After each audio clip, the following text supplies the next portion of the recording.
Hey YouTube, welcome to another episode of News in 2 Minutes, bringing you the news that you need to know every day. Let's begin. France's interior minister has defended a legal ban on Islamic face veils after a confrontation at a police checkpoint on Friday set off nearly 3 days of rioting that led to hundreds of protesters burning down buildings and destroying cars near a French police station. Police say that the violence, which had quickly spread to 3 nearby towns, had subsided by late Monday, but that they could expect another wave of unrest at any moment. Despite previous denial, the Tokyo Electric Power Company has been forced to announce that radioactive water has breached the groundwater barrier and is actively leaking into the ocean. The announcement has marked ecologists' worst fears, saying that oceanic contamination of radioactive water cannot be permitted and that something must be done before a great portion of the world's marine life is affected. The United States will likely move forward with a plan to arm the Syrian rebels after sources familiar with the discussion say that the House committee has been persuaded to move ahead with a plan to provide support by weaponizing the FSA in an attempt to assist the fall of the Syrian president.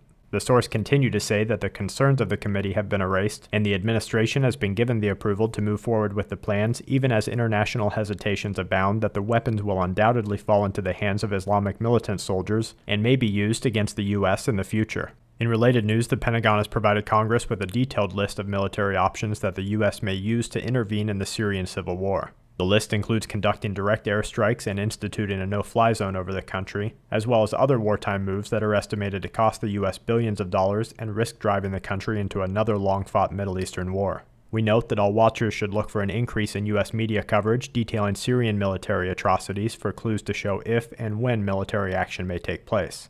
The toll in China's earthquake on Sunday continues to increase as the country tries to help over 500 people that were severely injured by the tremor that collapsed an estimated 1,200 buildings, leaving many residents homeless. And to wrap things up, gunfights erupted on the streets of Egypt in renewed clashes between sectarian groups. U.S. officials are confused by a sharp increase in birth defects but refuse to acknowledge long-term radiation or chemical exposure as a possible cause. The Turkish government is proceeding with plans to demolish the park that started the unrest. An outbreak of measles in New York's Orthodox Jewish community has been stopped, and the European Union declared Hezbollah's fighting force a terrorist organization on Monday, leading the way for global asset seizure and a push for military action in the Middle East. And that's it for this episode of News in 2 Minutes. Check back tomorrow for more news that the aware need the most. This week's News in 2 Minutes is brought to you by tshtfplan.com, where even the officials go for news, and sqmetals.com for all your precious metal needs.